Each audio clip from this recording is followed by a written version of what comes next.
이제 이 영화의 궁금증을 풀어주실 두 분을 모시도록 하겠습니다. 박수로 환영해 주세요. 장준하 감독님과 배우 백윤식 선생님이십니다.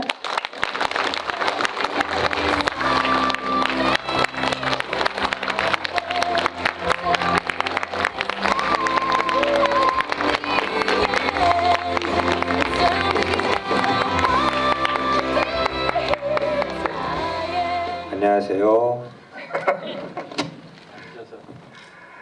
예, 오늘 관객분들의 수월한 관람을 위해서 좋은 자리도 마다해 주셨는데요.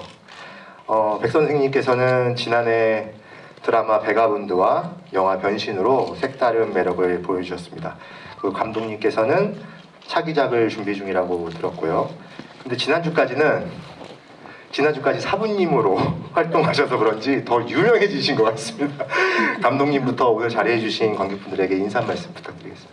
네, 사실 이렇게 꽉 메워주실지 몰랐어요. 사실 영상자료원에서도 저 지금 4K 작업을 하고 한번 상영을 했었는데 그때도 많이 오셨었거든요. 근데 얼마 안 돼서 이렇게 또 많이 와주시니까 정말 감사하고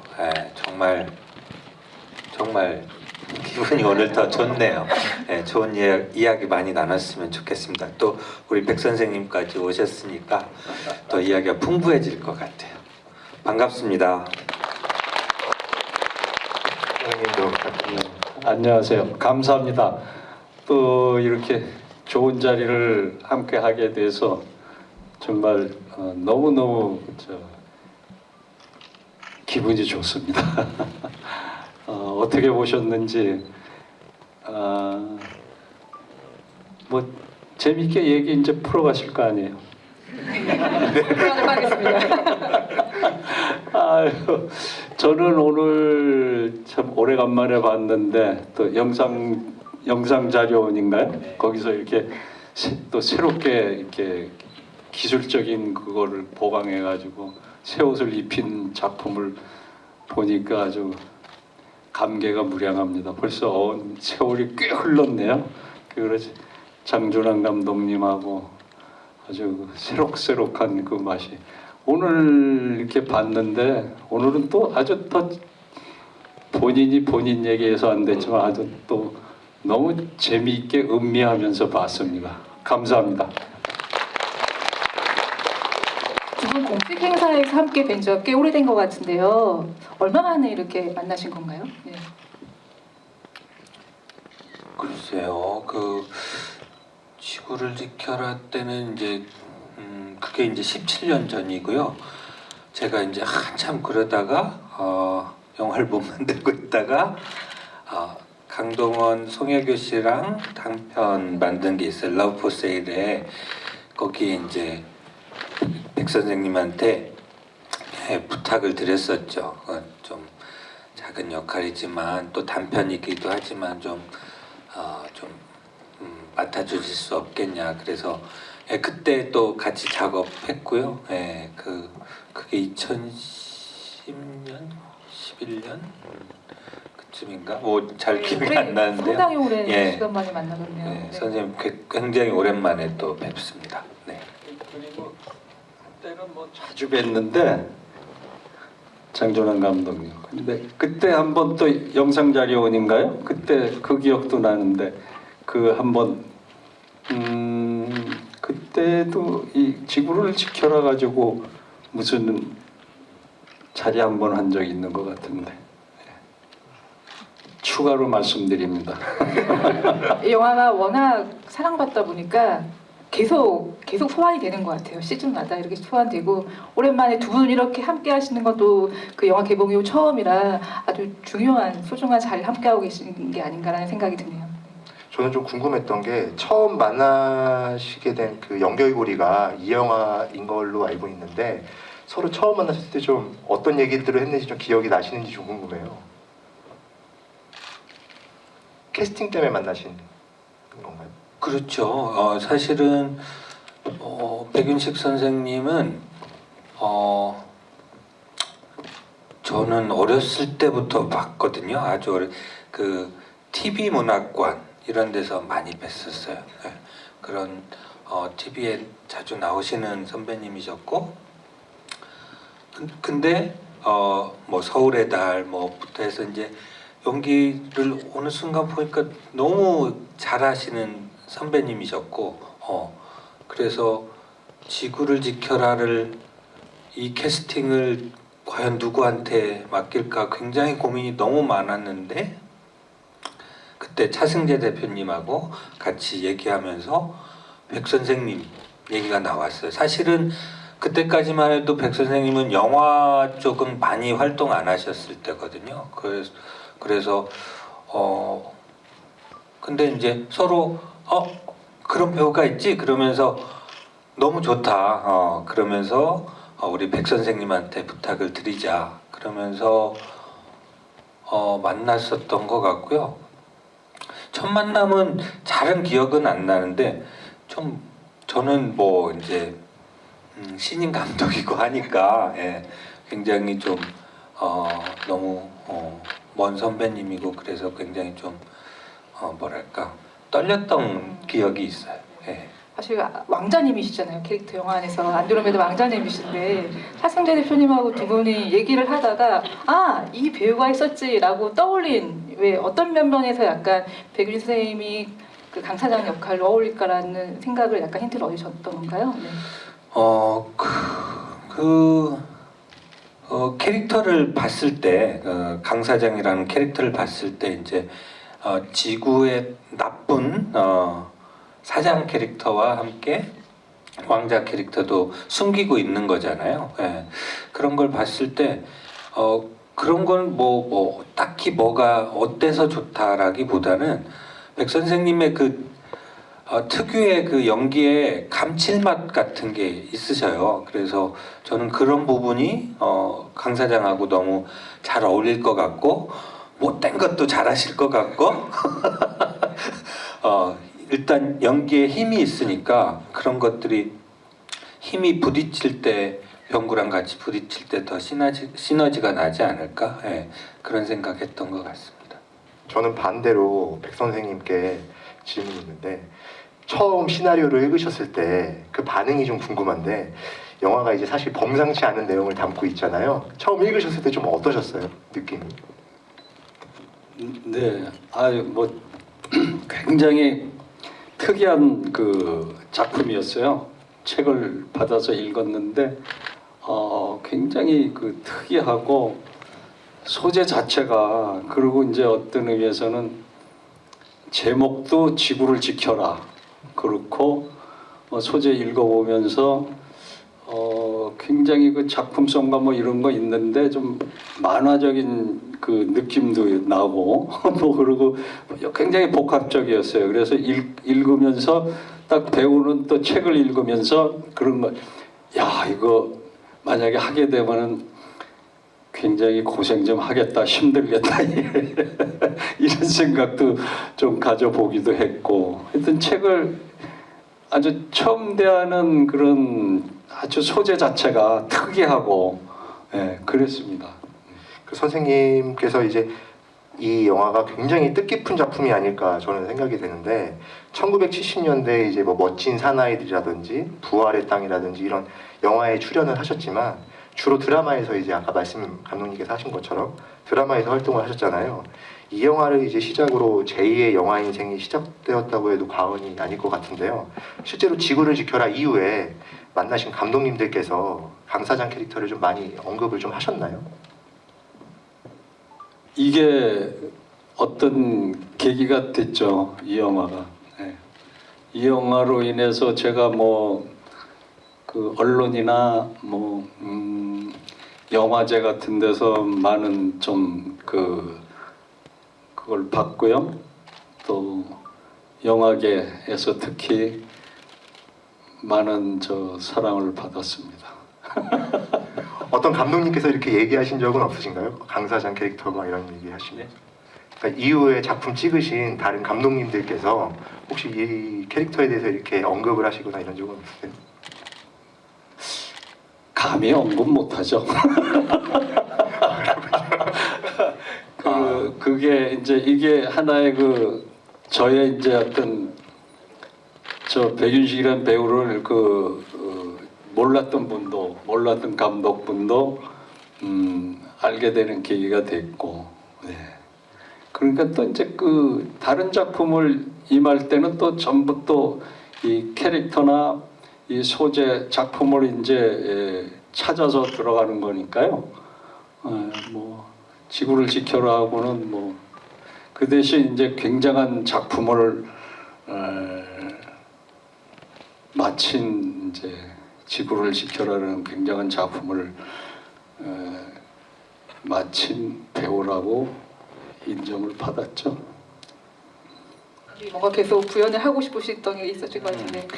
아니 사실은 지구를 지켜라에서 너무 훌륭하셨지만 그 뒤에 최동훈 감독님 영화나 뭐 다른 영화들에서 같은 걸 보여주신 적이 없으신 것 같아요. 공감합니다. 그 캐릭터에 맞게 물론 백 선생님의 특유의 이제 그 개성이 묻어 있는 연기지만 그 캐릭터에 맞게 그렇게 굉장히 공부를 열심히 하시는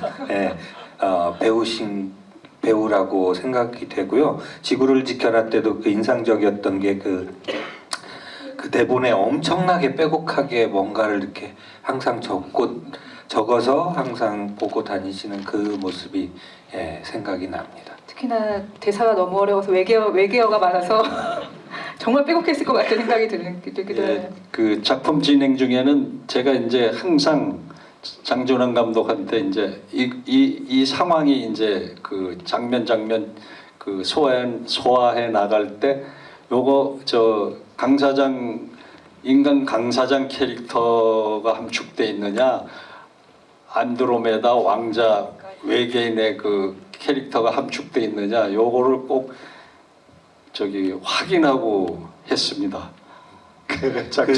그 선을 어떻게 그 외줄을 잘 타느냐가 사실 이 영화의 이제 굉장히 재밌는 부분이기도 하고, 그래서 그런 캐릭터를 이제 어떻게 선을 잘 타고 가느냐가 되게 중요했던 것 같고, 지금 말씀하시니까 생각나는데 이제 초반에 그런 얘기로 이제 굉장히 뭐랄까 의견을 많이 나눴는데, 그냥 강 사장이 자수성가한 캐릭터냐 아니면 재벌 2세냐 이걸 가지고 얘기를 많이 했던 것 같아요. 결론은 뭐였나요? 그래서 저는 자수성가 쪽에 더 가깝다라고. 이유가 있나요? 뭐 그렇게 자수성가 쪽에 가깝다고. 그 강 사장이 보이는 어떤 그 패기와 그 강인함, 그 안에서도 쫄지 않고 계속 뭐랄까 병구랑 계속 부딪히잖아요. 그리고 심리전에도 능하고 뭐 이런 걸 봤을 때 좀 거칠게, 그래서 악착같이 해서 이 재벌이 된 사람 아닐까? 그렇게 생각했던 것 같습니다. 그런 모습을 보면서 했습니다. 그 아마 지구를 지켜라 오래전부터 좋아했던 분들은 아실 만한 부분이기도 한데 처음 보시는 분들은 모를 것 같아서 여쭤보는데요. 이 영화의 시발점이 이제 안티디카프리오 사이트에서 나온 잡지라고 들었어요. 그 이야기 좀 전달해 주실 수 있으실까요? 네. 네. 뭐 여러 가지가 이제 좀 섞여서 이 영화가 시작이 됐는데요. 처음 가장 기본이 된 거는 제가 이제 그 미저리라는 영화를 봤어요. 그 캐시 베이츠가 주연한 그 영화를 보고 너무 재밌게 막 손에 땀을 쥐면서 봤는데 보고 나니까 좀 기분이 안 좋더라고요. 왜 저 캐시 베이츠한테도 뭐 어떤 사연이 있고 저렇게 미쳐갔던 어떤 이유가 있을 텐데 그냥 나쁜 놈, 나쁜 놈으로 그려놓고 그냥 죽여야 되는 나쁜 사람으로 그려져 있는 게 좀 너무 한쪽으로 기울어져 있는 것 같다라는 생각을 했고, 그래서 만약에 저 캐시 베이츠 입장에서 영화를 다시 만들면 어떻게 될까라는 생각을 하고 있었던 것 같고, 그 중에 이제 그러던 와중에 시네21의 한쪽에 그 이제 해외 사이트 소개하는 그 한 페이지짜리 그 기사들이 있었는데, 거기서 이제 그때 이제 타이타닉으로 디카프리오 씨가 이제 엄청나게 인기를 얻고 있을 때라 뭐 수많은 팬 사이트들이 생겼대요. 그 중에 하나가 이제 이 사람은 지구인이 아니다. 그 외계인 천상계인데 외계인이다. 머리를 이렇게 기르고 이렇게 항상 이렇게 내리고 다니는 것도 그 외계인과 통신하기 위해서 기르고 다닌다. 그런 황당한 그 주장을 하는 그 사이트가 소개가 됐었어요. 그걸 이제 저 기억이 나는데 버스에서 있다가 저 혼자 이렇게 막 깔깔깔깔 웃어가지고 그 버스 승객들이 좀 이상하게 쳐다봤는데 뭐 그런 것들이 이제 이상하게 화학작용을 일으키면서 그리고 제 단편 2001 이매진 같은 존 레논이라고 네. 불린 남자 이야기입니다. 네. 미쳐가는 사람들에게 이제 제가 관심이 많았던 것 같아요. 그래서 그런 것들이 이제 섞이면서 지구를 지켜라를 시작하게 됐습니다. 이 영화 또 방금 미저리 언급하셨지만 영화 좋아하시는 분들 알겠지만 여기 보면 2001 스페이스 오디세이 또 뭐 길 같은 영화의 장면을 떠올리게 하는 장면도 많거든요. 그런 부분도 좀만 소개해 주세요. 조금 있다가 거론해 주실 블레이드 러너는 제외하고 말씀을 부탁드리겠습니다. 예, 사실 2001 그 지구 역사를 설명하면서 이제 2001 스페이스 오디세이라는 걸 그 영화가 그 초반에 이제 그 유인원 장면이 나오죠. 그게 굉장히 저한테 인상적이었던 것 같고요. 아까 말씀드린 것처럼 기본적으로는 미저리의 패러디가 될 수 있겠죠. 그리고 그런 어떤 제가 자라오면서 봤던 많은 영화들이 이 영화 안에 패러디나 오마주 형태로 녹아 있어요. 그래서 뭐 병구가 그 비비탄 막을 때 이렇게 딱 하고 줌 쭉 들어가는 것도 드레스 투 킬이라는 영화 있거든요. 그런 데서 좀 영감을 받은 거고 뭐 벌들이 막 공격하고 그 전에 뭐 이렇게 꿀벌 병뚜껑 탁 따고 뭐 클로즈업으로 눈이 탁 커지고 뭐 이런 샷들은 사실 뭐 믿으실지 모르겠지만 히치콕 감독님의 그 새나 뭐 이런 그 샤워씬 막 이런 것들을 좀 생각하면서 한 부분이고 굉장히 많아요. 찾아보시는 재미도 있으실 것 같아요. 아마 그 유인원이 신하균 씨인 거 혹시 아시나요? 네. 제가 꼭 지금 보니까 꼭 그럴 필요 없었던 것 같은데 그때는 제가 데뷔 감독으로서 막 뭐랄까 에너지가 좋은 말로 에너지가 넘치고 나쁜 말로는 좀 약간 또라이였어요. 그래가지고 그 유인원과 그 지하실에 있는 병구의 눈빛이 관객들한테 같은 느낌을 주면 좋겠다라고 꼬셔가지고 저 탈을 쓰고 근데 너무 잘하더라고요. 움직임을 너무 잘해서 미안한 마음도 있지만 또 한편으로 잘했다 이런 생각이. 진짜 깨알 같은 설정이 아닐 수 없습니다. 그 다양한 장르의 클리셰가 나타나지만 결과적으로는 그 흐름을 쫓지 않는 것이 이 영화의 특징이라고 저는 생각하는데요. 배우들의 연기에서도 좀 이런 면들이 좀 나타난다고 생각하는데요. 백 선생님께서는 그동안에 많은 감독들하고 작품을 해보셨을 텐데 장준환 감독님에게서만 느낄 수 있었던 특징이 있다면 좀 어떤 게 있을지 좀 말씀을 좀 부탁드립니다.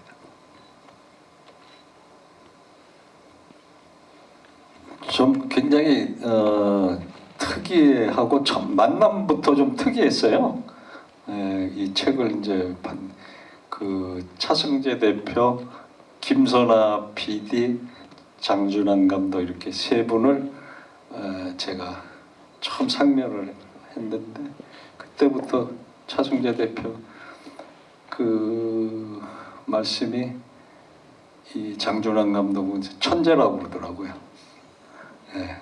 그래서 좀 이렇게 보면은 왜 그 머리 좋고 뭐 좀 이런 사람들의 그 전형적인 그 나만이 그렇게 느끼는 건지 모르겠는데 그런 어떤 특징적인 게 있어요. 이 장준환 감독한테. 그래서 처음에 또 첫 작품 그 지구를 지켜라 이제 작업을 하면서 굉장히 뭐 꼼꼼하게 말할 것도 없고 이제 계획이 다 서 있잖아요. 그 연출 플랜이. 그래서 이제 그 안에 이제 녹여 들어가야 되고 이제 그러기 때문에 독특하다는 걸 느꼈습니다. 네.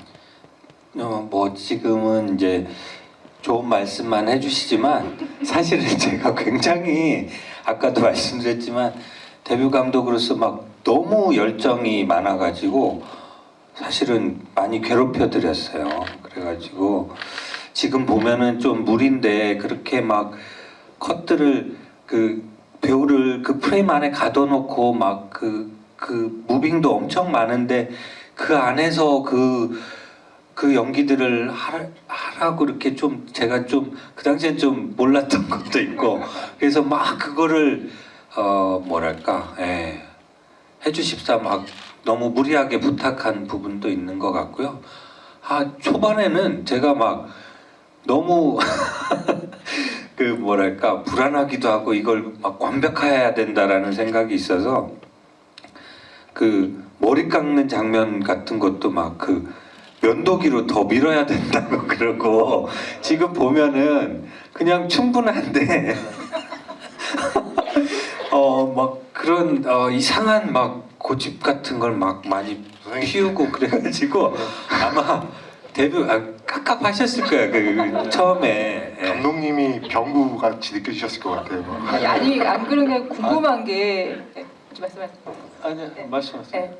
현장에서 할 때 어느 날 갑자기 머리가 갑자기 파랗게 하고 나타나고 감독님이 막 염색을 막 여러 번 바꾸고 나타나고 현장에서 그랬다는 이야기를 들었거든요. 촬영을 할 때. 혹시 기억하세요? 예, 기억해요. 그거는 이제 그 연출 작업하면서 작품이 진행되면서 그 심정의 변화 같은 걸 표현하는 것 같기도 하고 무언의 압박이었군요. 뭔가 또 좀 여유가 생겼다 그러나 뭐 하여튼 그 또 팀을 이제 같이 이렇게 끌고 가야 되는 그런 것도 있고 여러 가지 복합적인 면에서 변화를 주더라고요.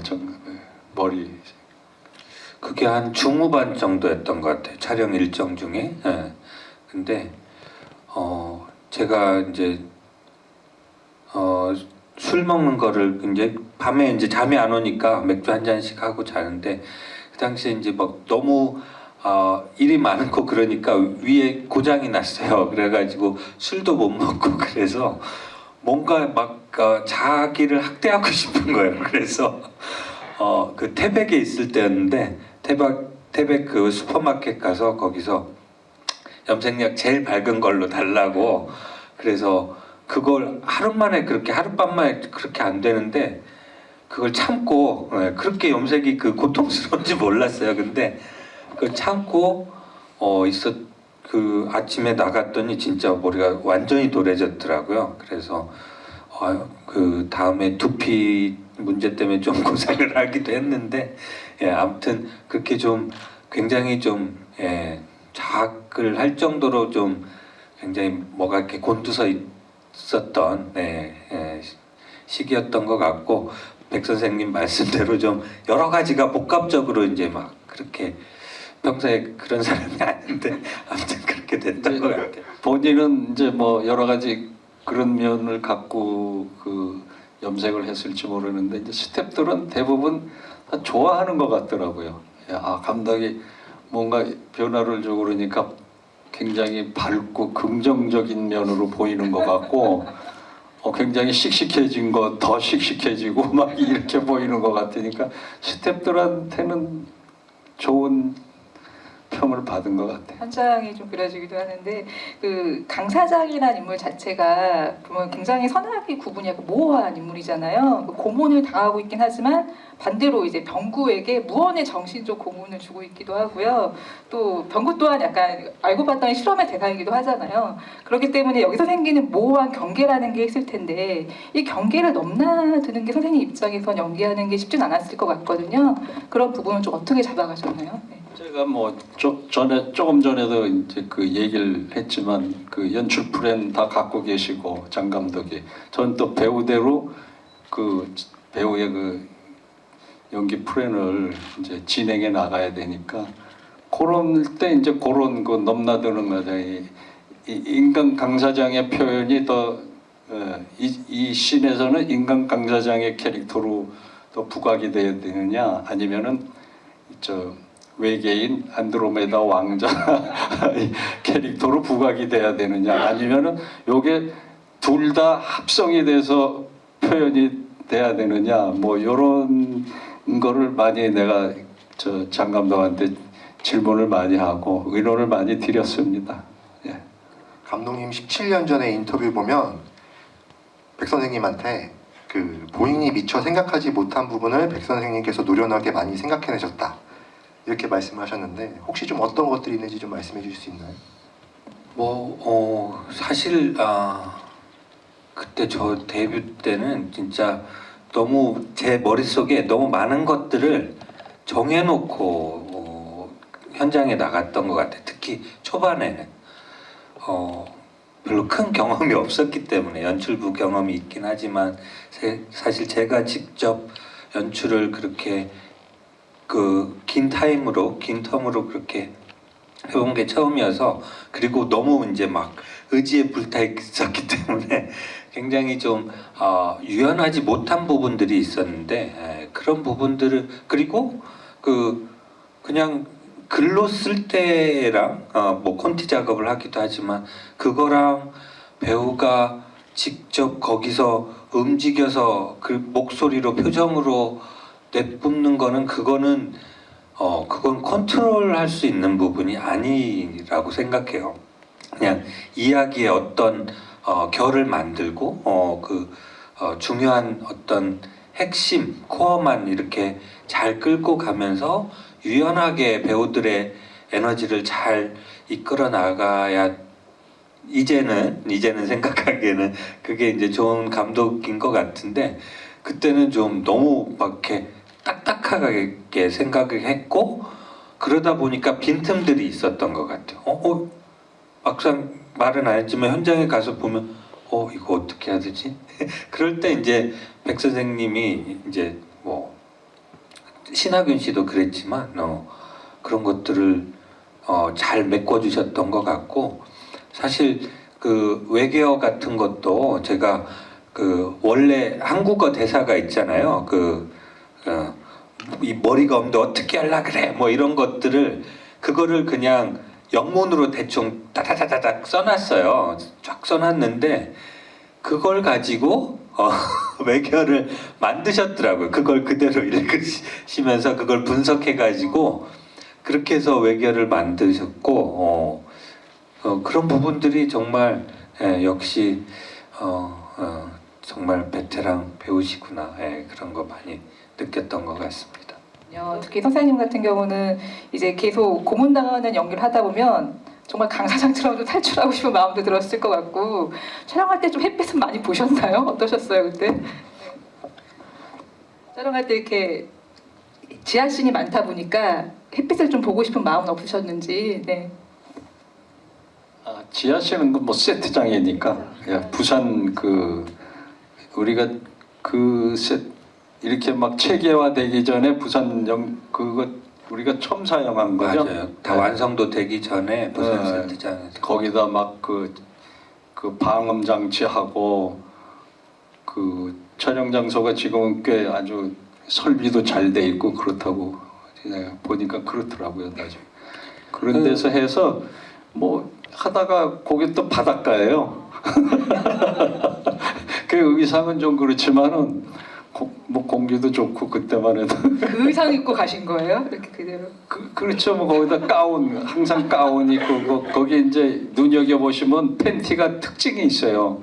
그 강사장 팬티가 그 하트 팬티가 근데 그거를 또 장준환 감독이 그 어디서 인터넷인가요? 어디서 그 팬티를 보고 또 설정을 해가지고 이제 구입을 원했던 모양이에요. 그래서 입히려고. 예.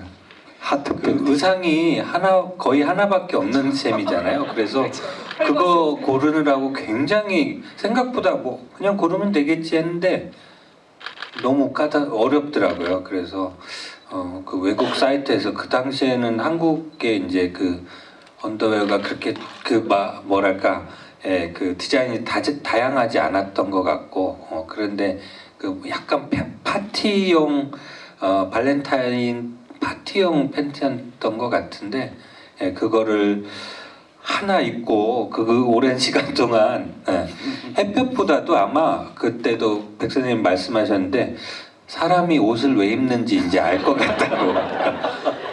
이게 맨살에 이렇게 계속 그 의자에 앉아 있고 여기 그 막 묶여져 있고 이러니까 상처들이 항상 상처를 달고 사셨고 또 속살도 엄청 보여지는데 이렇게 막 뻘겋게 맨날 이렇게 상처를 달고 사셨던 저도 옷을 사람이 입어야 되겠구나 이런 생각을 같이 했던 것 같습니다. 그 촬영 때 이렇게 좀 습하고 덥지는 않으셨나요? 세트장 안에 또 이제 그 반사를 만들기 위해서 물이나 뭐 이런 것들 많이 항상 하거든요. 그러니까 여름에는 진짜 습하고 덥죠. 거기가. 그래서 제가 초반에 이제 병구가 헬멧을 벗은 순이한테 내가 벗으면 안 된다고 그렇게 얘기했는데 너 미쳤어? 이렇게 얘기하는 장면 있잖아요. 그 장면에서 이렇게 파리가 날아다니더라고요. 그랬어요. 파리가 잡혀가지고 이렇게 날아다녀서 엄청 더우셨겠구나. 그래서 역설적으로 생각해봤을 때 선생님께서 제일 안 덥게 시원하게 촬영을 하시지 않으셨을까. 하긴 의상적으로 볼 때는 제가 그 계절에 맞게 하긴 했는데 또 이제 나중에 그 춥더라고요. 뭐가 추웠냐면은 그 병구하고 신하균 씨하고 그 막 액션하는 장면 있잖아요. 그거 한 일주일 찍었죠. 네, 그때만 해도 우리가 이제 딱 밤까지는 안 넘어가고 데이로만 이제 시간 딱 해서 저녁 먹기 전에 끝내고 대부분 그랬거든요. 그 올라 이제 장기전으로 가니까 그때 그 일주일 동안 그 물을 그 스프링클러 터진 장면이니까 계속 맞으면서 하니까 피부도 뭐 내가 나쁜 피부는 아닌데 거칠어지고 춥더라고. 그때는 뭐 날로 피고 막 그랬잖아요. 그럼요. 네. 백선 그러니까 그 신하균 씨도 그 옷을 입고 있지만 나중에는 네. 막 추워서 벌벌벌벌 이렇게 떨더라고요. 그 정도로 힘들었어요. 거기. 배우들이 항상 느끼는 거지만 그 더운 여름에도 비 맞는 씬, 물에 들어가는 씬은 추워요. 그 더운 여름인데도. 네, 근데 꼭 영화들은 그렇게 겨울에 배우들을 물에 집어넣는 걸 좋아해요. 꼭 여름에 찍겠다 그래놓고 그게 밀려서 뭐 가을에 찍더니 진짜 너무 못된 짓을 많이 하는 것 같아요, 감독들. 감독님은 1987에서도 물에 너무 많이 넣으세요. 저도 기억해요. 그랬군요. 네. 이 영화 보면은 음악을 빼놓을 수 없잖아요. 보면은 특히나 그 오버 더 레인보우가 굉장히 다양한 의미를 내포하고 있다고 생각을 하는데요. 그 오버 더 레인보우를 통해서 좀 보여주고 싶었던 감독님의 의도가 있으셨을 것 같아요. 네. 네, 뭐 저 나름대로는 이제 그 병구와 그 마지막 그 엔드 크레딧 그 TV 장면 보면은 병구가 뭐 하모니카 불고 뭐 그러잖아요. 그 이제 그 순이 이전에 옛날 여자친구 죽은 여자친구와 이제 좋을 때 그 여자친구가 오빠 이런 노래가 있어 한번 봐봐 무지개 너머에 새로운 세상이 있대. 근데 이제 그 얘기를 듣고 그 노래를 들었던 병구가 너무 좋아서 그 노래를 좋아하게 됐고 뭐 하모니카 연습도 해보고 뭐 그랬다가 점점 더 이제 희망이 없는 지구에 빗대서 반해서 무지개 너머에는 어딘가 그래도 아직 우리한테 희망은 남아 있어. 그런 의미로 병구가 그 고통스러운 삶을 이겨내는데 큰 힘을 준 노래가 아닐까, 음악이 아닐까 그렇게 생각했고요. 그래서 고문할 때도 그렇게 딱 틀어놓고 고문을 하는 그런 장면이 나왔던 것 같습니다. 그 저희가 사전에 두 분께 인상 깊은 씬 2개씩을 좀 꼽아달라고 부탁을 드렸는데요. 지금부터 그 씬들을 하나씩 살펴보고서 이야기를 좀 나눠보겠습니다. 먼저 감독님이 고르신 첫 번째 씬인데요. 스티커 보여주세요. 모니터 속 강 사장이 인형을 가지고 노는 순이를 쳐다보는데 카메라가 오른쪽으로 팬을 합니다.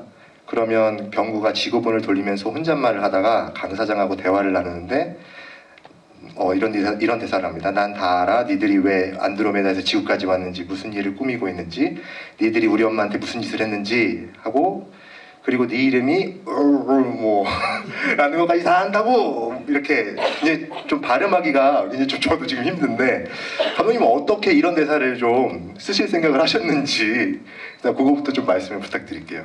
네, 그 부분도 저는 그냥 한국말 그대로 그냥 영어 알파벳으로 바꿔서 이렇게 대충 막 써놓은 거예요. 이름이 길죠. 예, 길게 이렇게 써놨는데 이제 제가 원하는 거는 다른 건 없었어요. 그러니까 이렇게 막 토하는 것 같은 뭐 이런 비분절음이 좀 들어가면 더 재밌겠다. 그 정도 몇 개 정도만 배우분들한테 말씀드리고 이제 배우들이 이제 신하균 씨가 그때 했던 건데 그때 너무 재밌는 게 많이 나왔었어요. 사실 7테이크인가 갔는데 7번째를 쓴 거 같거든요. 근데 그 앞에는 또 할 때마다 다 달라요. 또 하균 씨 하는 게 하나 인상 깊은 게 이름이 다 달라요. 그리고 막 뭐 호로록 뭐 이런 것도 하고 뭐 많이 했었는데 그 중에 이제 제일 재밌는 거 그리고 좋았던 걸 썼던 것 같고요. 또 저런 씬에서는 또 홍경표 촬영 감독님의 그 놀라운 촬영 같은 것도 굉장히 돋보였던 것 같고. 저게 원테이크로 진행되잖아요, 또. 네. 저기 이제 저렇게 얘기하다가 이제 네 이름이 뭔지 안다고 뭐 하면서 이렇게 바뀔 때는 굉장히 좀 관광 렌즈 같은 느낌이 들거든요. 관광 렌즈 느낌이 드니까 사람이 좀 약간 기괴하게 보이면서 미친 사람처럼 보이는데 기술적으로는 관광 렌즈를 쓰다 보면 이제 그 심도라는 게 깊어져서 사실은 그 뒷 배경까지 다 초점이 많이 맞아요. 그런데 홍경표 촬영 감독님은 그런 부분을 마크로 렌즈라는 특수 렌즈가 있는데 그 렌즈를 그 마크로 관광 렌즈를 쓰면서 사람은 왜곡되게 좀 미친 사람처럼 보이고 뒤에 배경은 굉장히 많이 뭉개지게 촬영을 하면서 이 사람의 심리적인 것들을 관객들이 따라가되 연출 그 화면 미장센적으로 이 사람이 얼마나 제정신이 아닌가를 그렇게 화면으로 또 표현해내신 부분이어서 그런 부분들도 영화에 관심이 많이 있으신 분들은 한번 촬영에 관해서도 한번 눈여겨 보시면서 보시면 더 재밌지 않을까 그런 마음입니다. 그래서 이 장면에서는 특히 이제 백성 선생님의 반응도 저는 굉장히 흥미로웠거든요. 여기서 계속 안드로메다 왕자라고 몰아가니까 뭐 로얄 분체 교감 유전자 코드 말이야 이럴 때 병구 말이 막 억울하다는 듯이 로얄 뭐 이러시잖아요. 그런 반응들 같은 경우는 약간 다 모든 게 시나리오상 했었던 거야 아니면 선생님들 여러 가지로 시나리오는 있는데 죄송합니다. 아주 밤도 안 늦었는데 시나리오가 있죠. 그리고 콘티에도 그리고 장준환 감독의 그 콘티는 내 지금도 갖고 있는데 한 권 딱 그 집으로 뭐 거기서 한 카트도 안 빠져요. 아주 정확하게 작업이 정확하고 완벽합니다.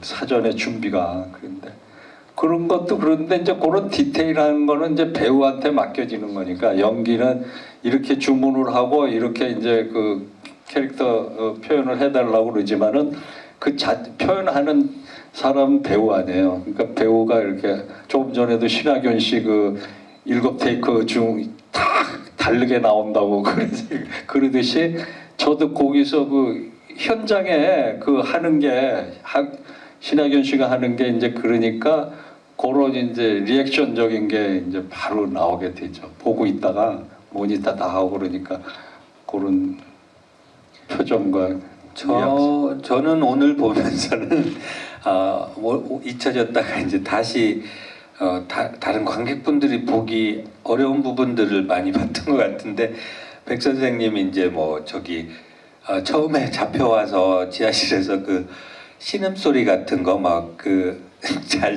나중에 들어보시면 이렇게 신음소리가 너무 재밌어요. 거기서 병구랑 순이랑 막 얘기하고 있는데 그 신음소리 같은 건 너무 재밌고 그 나중에 그 뭐 이렇게 그 탈출하려다가 이렇게 마네킹 위로 떨어져 가지고 막 깍깍거리고 막 웃는 그 절묘한 느낌. 그러니까 야 이렇게까지 해놨어 네가 그리고 이 왕자로서 뭐 이런 것들이 거기 다 들어가 있더라고요. 오늘 보면서 참 정말 잘하시는구나 다시 제가 한번 느꼈어요. 하나 뭐 이렇게 좀 TMI이긴 한데 저 사실 이 대본을 쓰면서 이 영화를 지금 3번을 봤는데 두 번째 볼 때 이거 지금 로얄 뭐 할 때요 제가 그 라면을 먹으면서 보고 있다가 라면을 막 뱉었어요. 제가 너무 웃겨가지고 그러니까 사실 제가 한국 영화 볼 때 최근에 웃은 적이 정말 없는데 이 영화를 보고 이렇게 웃을 줄은 정말 꿈에도 몰랐습니다. 정말. 그 요즘 말로 뭐라 그러지? 진짜로 웃었다는 거?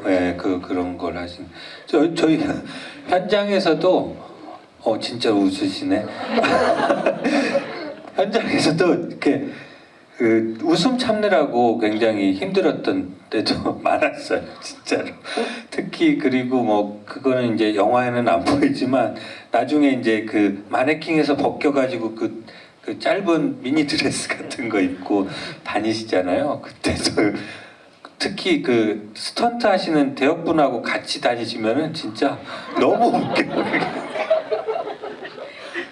두 건장한 남성분이 그렇게 처음에 눈치를 못 챘는데 근데 이렇게 얼결에 보니까 내가 지나가면은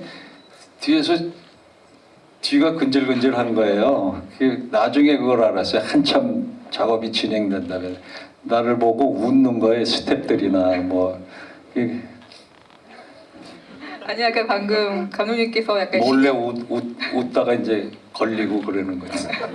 감독님이 신음소리 얘기를 하셨는데 저도 안 그래도 다시 보면서 그런 얘기 했거든요. 아니 백 선생님이 막 살이 걸리는 듯이 그렇게 하시는데 저게 도대체 어떻게 나오는 연기지라는 얘기를 안 그래도 그거는 그런 것들이 이제 백 선생님이 다 채워주신 부분이고 하나 또 생각났다.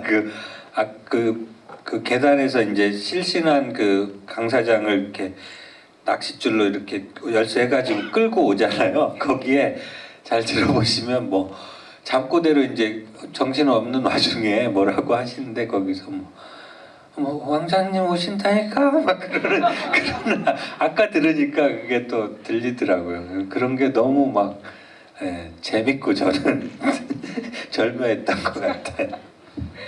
이제 이번에는 백 선생님이 선정하신 장면을 골라왔는데요. 자, 화면 좀 바꿔주시고요. 왜 병구가 도끼로 오른다리를 내려치려고 하다 처음으로 이제 강 사장이 정체를 밝히는 장면입니다. 그래 맞아 나 외계인이야. 뭐 안드로메다에서 온 외계인이라고 외치는데요. 그 장면을 꼽아주신 이유에 대해서 선생님 좀 설명해 주시죠. 네. 이제 거기서는 어느 정도 이제 그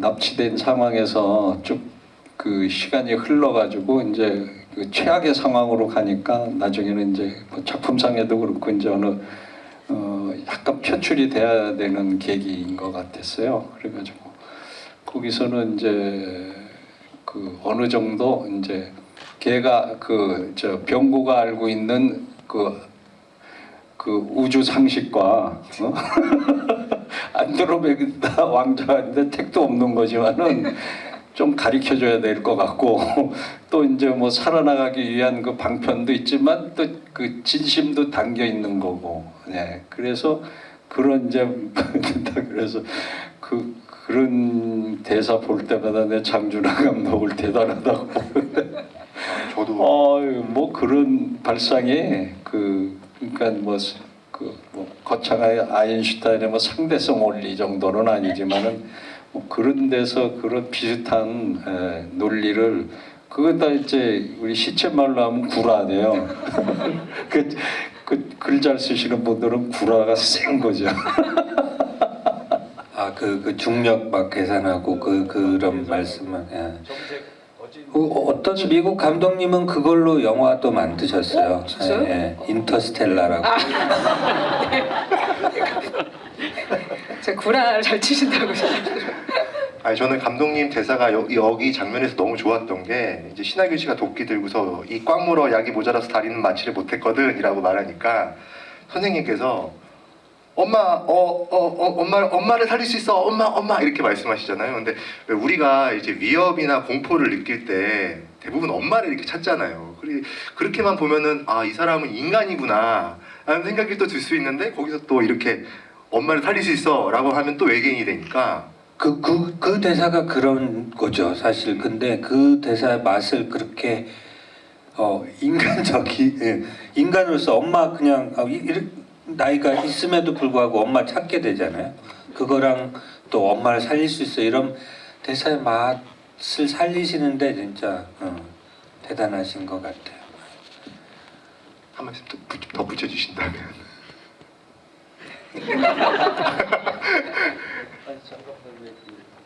예 다음으로 그럼 넘어가겠습니다. 그 부분에 대해서요? 그 부분? 예. 그래서 나는 그 장면은 또 우리 좀 촬영을 그 시선 문제 때문에 처음에 장 감독이 그 의도했던 거는 2대인가 3대 놓고 한 번에 다 그 큰 사이즈, 작은 사이즈 다 소화시키려고 그랬는데 그 당시에 뭐가 하여튼 뭐 여러 가지 그 각도가 눈 시선 뭐 이런 게 이제 그래서 그걸 또 회의 끝에 배우가 다 책임지기로 하고 똑같은 걸 세 가지 다른 그래서 사이즈로 내가 찍자. 그거를 그 당시 또 하면서 339 작전이라고 그랬는데 그 한 테 그 세 테크씩 뭐 막 이렇게 그렇게 참 지금 백 선생님 말씀하시는 부분은 이제 조금 더 뒤에 이제 그렇지. 지구 역사 이후에 병구를 설득하면서 곧 왕자님이 오신다 막 이러면서 그때 이제 굉장히 각각 다른 사이즈 그러니까 바스트 뭐 클로즈업, 익스트림 클로즈업 해가지고 막 똑같은 대사를 이제 계속 하시면서 엄청 많이 어려운 대사인데 내용 자체도 뭔지도 모르고 막 하는 것 같아요. 그리고 제가 그거를 얘기를 했거든요. 그 장면하고 이제 뒤에 우주선 비행 접시 타고 이제 선생님 나중에 다시 준비가 돼 있습니다. 그때 해주시면 아니 글쎄 제가 지금 질문하신 게 그 앞 지금 장 감독이 말씀하셨듯이 그 설명 쫙 하는 거 지구 실험 그 공룡 시대부터 실험 쫙 하잖아요. 히틀러 뭐 그래가지고 너희 종족이었던 그 장면을 제가 초이스해서 그런데 또 이제 성견지명이 있으셨는지 그거보다 조금 앞에 내가 그래 맞아 나 뭐 안드로메다에 이거야 이러면서 그 장면도 참 인상 깊죠. 그 두 장면들이 정말 저는 내가 감독으로서 축복받았구나 진짜 그렇게 느끼는 게 진짜 절묘하거든요. 그러니까 이 사람이 거짓말인지 진짜인지 강사장인지 안드로메다인인지 이런 것들이 지금 다시 봐도 그 선들을 막 절묘하게 넘나들고 계세요. 그래서 그런 것들 진짜 너무 다시 보면서도 정말 잘해주셔서 너무 감사하다고 생각합니다. 감사합니다. 박수 한번 주셔야 될 것 같은데요. 세 번째 시는 감독님께서 골라주셨는데요. 스티커. 김영사가 지하실에서 강사장을 발견하는 시인데 이어지는 김영사와 병구의 대치에서 갑자기 순이가 나타나서 병구를 구해냅니다. 감독님께서 사전에 저한테 신하균 씨의 연기가 돋보이는 순간이라고 부연을 해주셨는데요. 혹시 순이가 김영사의 목을 조르면서 어떻게라고 묻자 병구가 마약을 먹고 환상에 젖는 그 장면을 좀 말씀하시는 건가요? 신하균 씨 연기 중에 이제 사실 그 현장에서 보면서 와 이건 카메라로 다 담을 수가 없구나. 배우분들 연기하실 때 가끔 이걸 어떻게 담아내야 되지? 그럴 때가 있거든요. 근데 그런 장면 중에 하나가 저놈이 엄마를 죽였어. 그러면서 그때 많은 스태프들이 이제 같이 잘한다 그렇게 같이 얘기했던 기억이 있고요. 그리고 저 스티커이 아니라 엄마를 죽였어라고 하는 그 장면. 네네 여기 그리고 나서 이제 저 약 먹고 나서도 이제 왜 그러면서 그 약간 약 먹고 미쳐가는 미친 그리고 나중에 니들이 더 나빠 하면서 이렇게 총을 쫙 천천히 들어올리는 뭐 그런 장면이라든지 그런 것들이 또 이제 백 선생님 오셔서 백 선생님 얘기만 너무 많이 할 것 같아서 또 하균 씨 얘기를 좀 해야 될 것 같아서 그랬고요. 또 순이가 저렇게 막 그 텀블링 해가지고 네. 이렇게 딱 김영사 목을 조이는 장면은 다리로 목을 조이는 장면은 아까도 얘기했지만 많은 패러디와 오마주들이 있는데 그건 이제 블레이드 러너 오리지널 블레이드 러너에 나오는 그 데릴 한나였나요? 이제 데릴 한나 해리스 포드를 저렇게 막 텀블링을 해가지고 목을 졸라서 거기서는 이제 막 목을 비틀기도 하고 그러거든요. 그걸 이제 거의 그대로 오마주로 갖다 쓴 장면이기도 합니다. 정말로 영화 좋아하시는 분들은 보면서 그런 장면을 찾아내면서 보는 재미가 너무 가득한 영화라는 사실을 다시 한번 보면서 느꼈습니다. 이 장면 다음에 나오는 이제 아까 말씀하신 뭐 공룡 장면, 역사 사진 장면들이 이제 막 그런 자료들이 막 나오잖아요. 그 장면도 유주얼 서스펙트의 그 반전을 그렇죠. 예, 네. 그런 느낌이 있죠. 이제 네. 뭐 좀 부연을 좀 드리자면 유주얼 서스펙트의 이제 카이조 소재 로저 버거킨트가 방 안에 이제 있던 모든 문구와 글씨를 이용해서 새로운 이야기를 이렇게 꾸며내거든요. 뭐 컵에 새겨진 고바야시라는 문구라든지 뭐 레드풋이라는 문구라든지 이런 거를 하는데 그거에 이제 착안을 하신 거죠, 그거. 네, 그렇습니다. 네. 그러니까 다양한 장면들을 이렇게 패러디하고 이렇게 오마주를 하셨는데 감독님은 조금 이제 제 생각에 좀 독특하세요. 그러니까 일반적인 패러디 방식을 이렇게 그대로 따르지는 않으시는 것 같더라고요. 그러니까 가령 이제 방금 말씀하신 유저 서스펙트 같은 경우도 강 사장의 말이 진실이 되도록 이야기를 이렇게 비틀어 버리세요. 그래서 패러디나 오마주가 아니라 다른 단어를 좀 붙여야 마땅할 것 같다는 생각을 좀 많이 했는데 뭐 좀 마땅한 단어가 좀 있을까요? 좀 그냥 단순히 패러디나 오마주라고 생각하기 페러마주? 멋있는 너무 멋있는 앞으로 우리 이거 써야 될 것 같은데요. 페로마주. 약간 변형된 거는 이제 그런 말을 쓰는 걸로. 그런 부분은 이제 제가 할 수 있는 부분이 아닌 것 같고요. 이렇게 영화를 이렇게 분석하고 봐주시는 분들이 만들어 주시면 될 것 같아요. 그만큼 이제 기존에 있었던 거에서 새로운 유를 또 창조해내신다는 점에서 좀 제가 너무 감탄을 해서 말씀드린 거였고요. 여러분들 박수 한번 좀 부탁드리겠습니다. 그 강 사장이 우주선에 탑승한 다음에 이제 부하를 갈구는 장면입니다. 거기서 이제 이게 다시 봐도 굉장히 좀 발랄하면서도 오묘한데요. 연기하시는 입장에서 어떠셨어요? 그때 연기할 때? 네, 그 장면도 이제 굉장히 재밌게 촬영했어요. 네, 그 장감독한테 이제 거기 또 제가 이렇게 등장할 때 약간 이상한 소리를 내면서 그래서 이거 리허설 할 때 그러니까 그거 저 할 거냐 표현할 거냐 그래서 그래 해야죠 그랬더니 그 뭐 얘기가 오고 가면서 이게 저 파충류 아니냐 그러니까 파충류 조금 이런 뭘 가보겠다 호흡을 그랬더니 그래서 충격 받아가지고 그렇게 시작했는데 그 자체가 재밌어요 사실은. 그 부하가 그 신하가 왜 연락도 안 하시고 못 하시고 뭐 이러고 그러는데 그게 장 감독의 어떤 독특한 작품 세계 그거라고 보는데 이거 저 머리털 다 무전기 다 깎였는데 이제 거기서 화내는 거죠. 그러니까는 저기 외계인도 그렇게 속된 외계인이 있는 거야. 이어지는 대사들 굉장히 어려울 것 같아요. 외계어잖아요. 줄줄줄줄. 네, 그거는 그 공부 다 했어요. 장 감독이 저 공부하러 모이자고 그래가지고 숙소에서 그 외계어 이제 다 만들고 그리고 각자 거 하고 공부하고 이제 그랬죠. 아, 그 신하균 씨랑 연기 스타일이 그런 면에서 다르네요.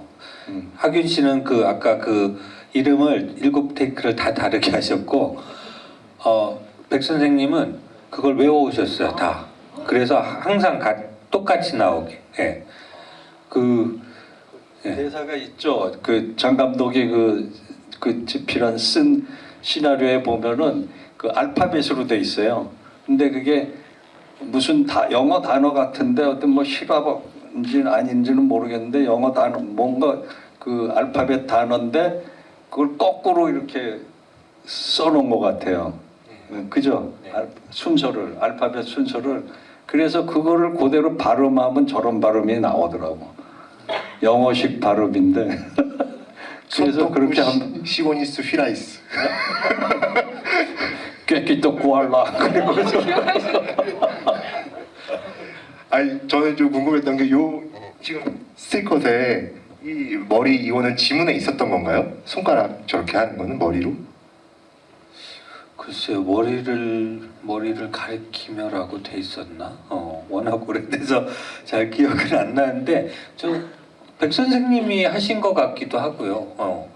아무튼 저기 때도 뭐 저 때도 막 스태프들은 다 뒤집어 소리를 내면 안 되니까 뭐 그런데 아무튼 거의 다 뒤집어져 있었던 기억이 납니다. 그래서 저는 이거 보면서 우주의 만물이 다 바디 랭귀지로는 소통이 가능하겠구나 그런 생각이 좀 들었습니다.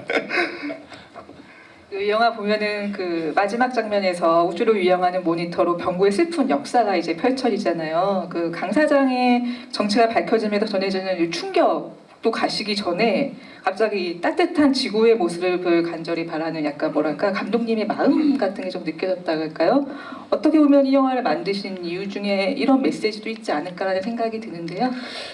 그러니까 저한테 이제 지구를 지켜라 이후에 그 뭐 한국에서 많이 쓰여지지는 않지만 외계인 나오면은 꼭 저한테 시나리오 의뢰가 오기도 하고 한동안 그랬던 것 같은데 저는 외계인을 위해서 시나리오를 쓴 게 아니에요. 사실은 그 마지막 모니터에 있는 그 병구의 모습처럼 그런 아름다움 하지만 뭐 또 안타까운 모습들도 있고 그렇게 살아가는 우리를 한번 외계인의 시선을 빌어서 한번 들여다보자, 거리감을 갖고 한번 보자라는 의미에서 아마 이 영화를 만들지 않았나 그렇게 생각합니다. 예.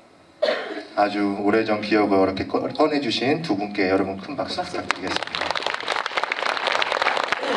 저희가 사전에 아까 야자 열매를 이렇게 붙여주셨잖아요. 그래서 저희가 그걸 좀 받았는데 그 중에서 몇 가지를 저희가 좀 땄습니다. 시간 관계상 제가 좀 직접 읽어드리도록 하겠습니다. 잠시만요. 두 분께 질문인데요. 관객분들이 해주시는 네.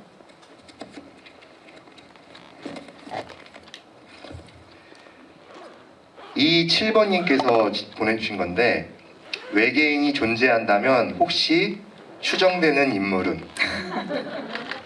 감독님 먼저. 일상에서를 얘기하시는 것 같으세요. 글쎄요, 뭐 요즘에 누구라고 이제 얘기하기가 좀 곤란한데 여러분도 이제 뉴스에서도 많이 느끼실 것 같아요. 뉴스 같은 데서 어떻게 저런 생각을 하고 어떻게 저렇게 살 수 있을까 뭐 그런 생각을 할 때 그런 사람들을 볼 때 혹시 진짜 외계에서 온 거 아니야? 그리고 뭐 모르겠어요. 예, 그렇게 뭔가 놀라고 이렇게 좀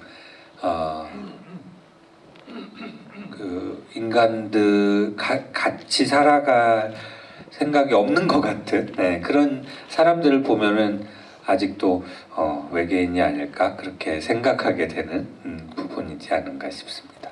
배우님은 있으신가요? 아, 저 사람 좀 외계인 같네라고 느끼시는.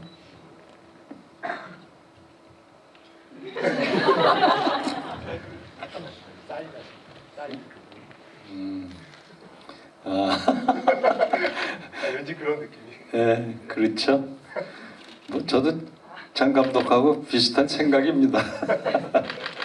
여러분들이 더 잘 아실 것 같고 그런데 이 작품에서 보면은 꼭 이 강만식 사장 같은 사람들. 그리고 나장 감독한테 들었는데 왜 이거는 조금 옆으로 가는 얘기지만은 왜 불란서인가요? 그 외계 연구하는 한국에 와서도 강의하고 갔다고 그런 사람 그런 얘기한 적 없어요? 난 기억이 나는 거야.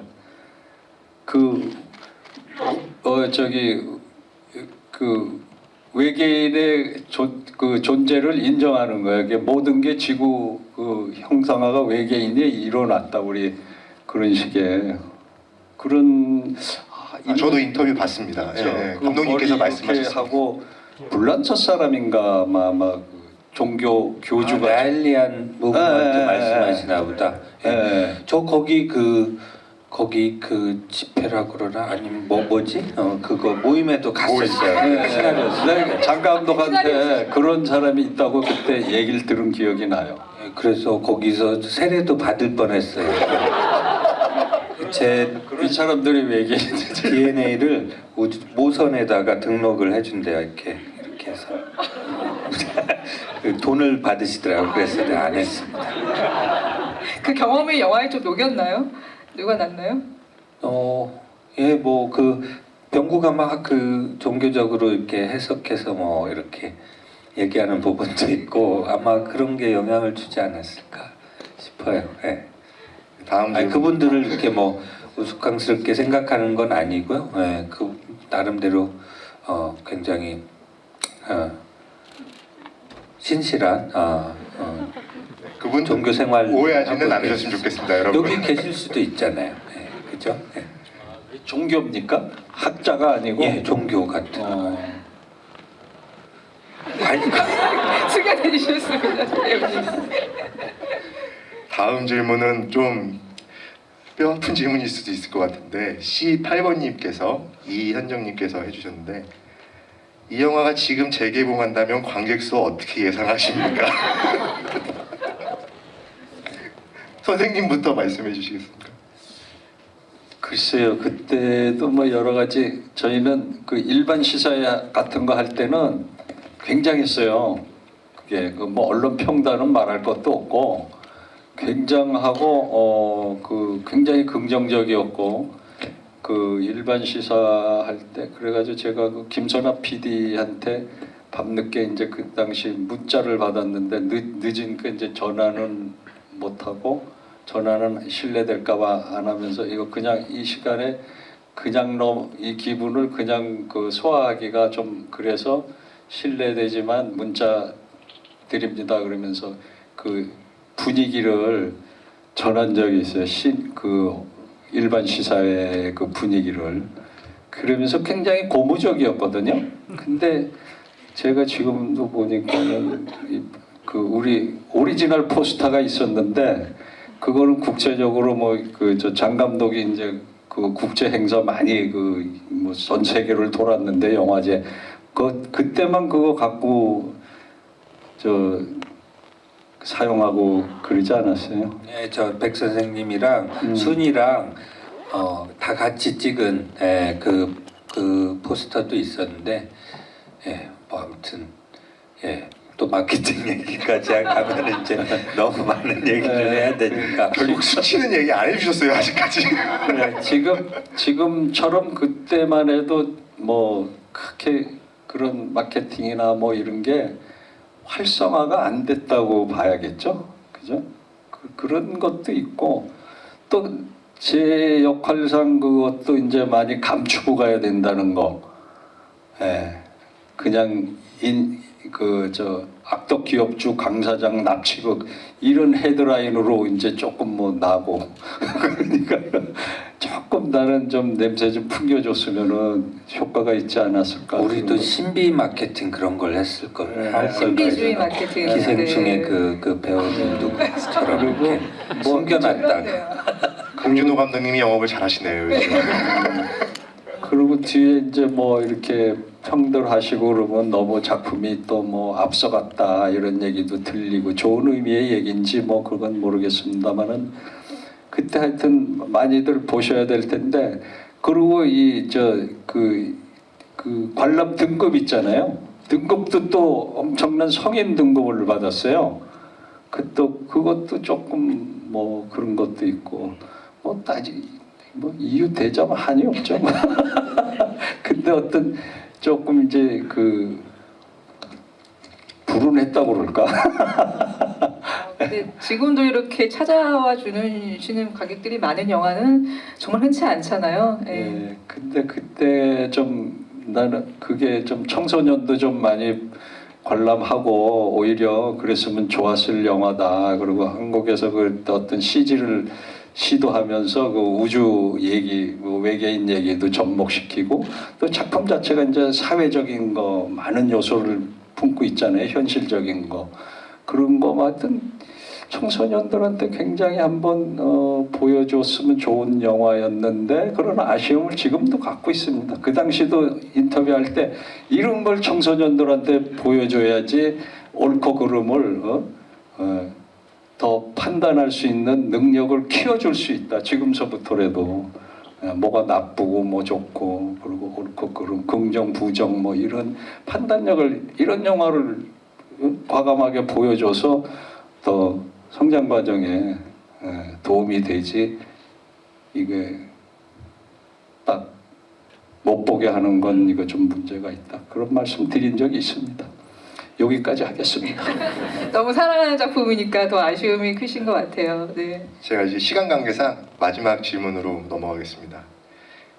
N8번님께서 질문 주셨는데요. 감독님하고 배우님께서 하신 일 중에 가장 지구를 지켰다라고 생각하시는 행동은 무엇인가요?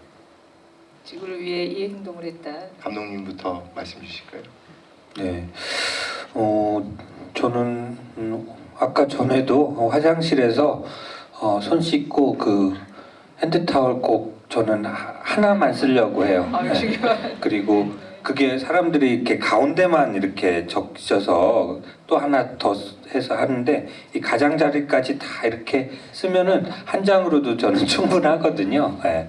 그래서 그런 거부터 해서 사실은 뭐 저번에 최근작인 1987을 만든 것도 사실은 어떻게 보면은 우리 자라나는 아이들 그리고 이 우리나라 그리고 지구를 지키는 어떤 부분에 속하지 않을까? 예, 그렇게 생각하는 것 같습니다. 제 생각을 같다고 얘기하니까 그렇지만 마음속에는 아마 계속 그런 것들이 남아서 제 행동들을 규정하고 있는 거 아닐까? 예, 그렇게 생각합니다.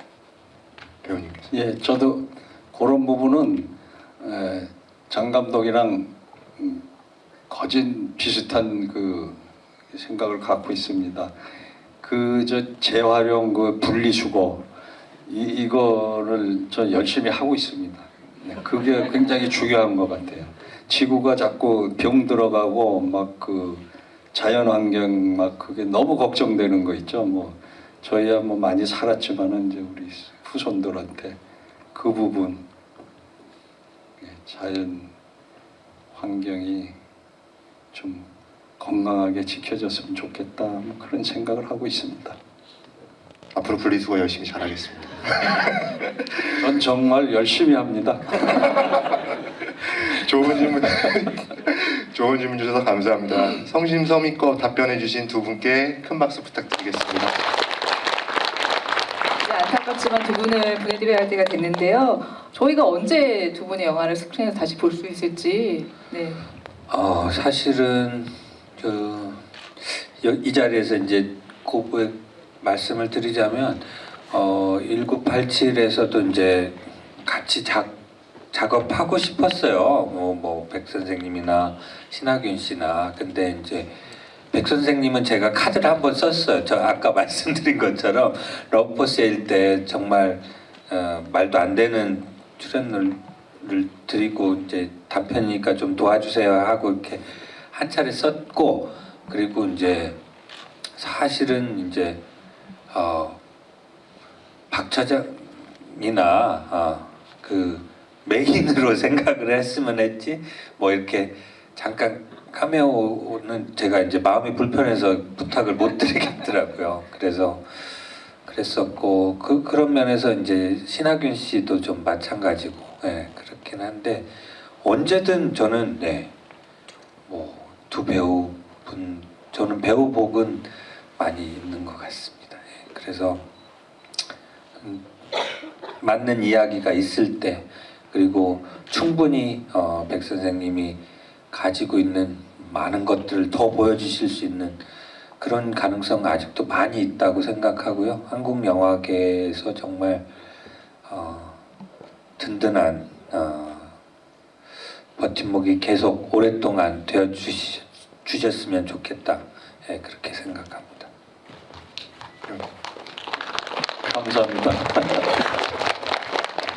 앞으로 언제 좀 스크린에 다시 또 얼굴을 뵐 수 있을지. 지금 뭐 그 연구 검토 중이니까 뭐 자주 뵐 수는 없고 좋은 작품 만나서 또 뵙게 되길 저도 간절히 희망합니다. 감사합니다.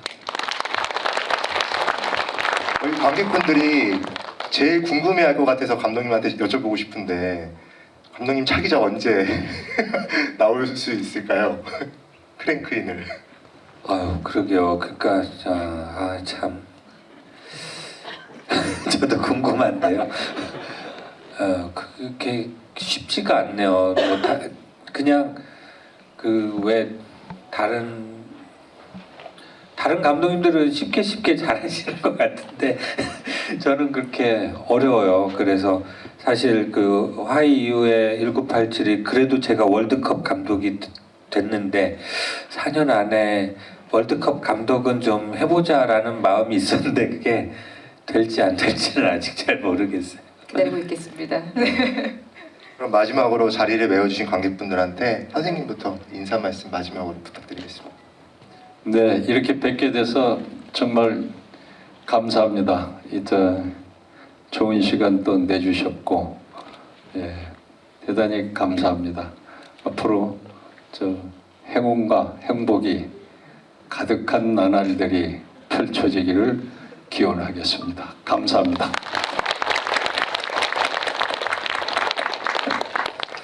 네, 사실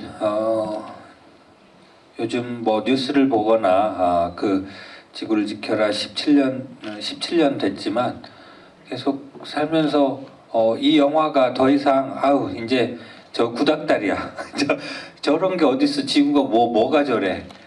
그런 날이 언제 오나 그런 생각을 하게 되는 것 같아요. 그래서 그런 의미에서 이렇게 많이 오셨는지 뭔지 모르겠지만 아무튼 너무너무 정말 진심으로 감사드립니다. 이렇게 오래된 영화를 이렇게 찾아주신 관객분들이 있는 한 그 느낌은 이제 다시 4K로 다시 작업하면서 한 장면 한 장면을 이제 다시 다 이렇게 색보정을 하면서 보게 되잖아요. 근데 그 촬영할 때 그 느낌, 그때 있었던 일, 그 스태프들 모습 뭐 다 생각이 나더라고요. 그래서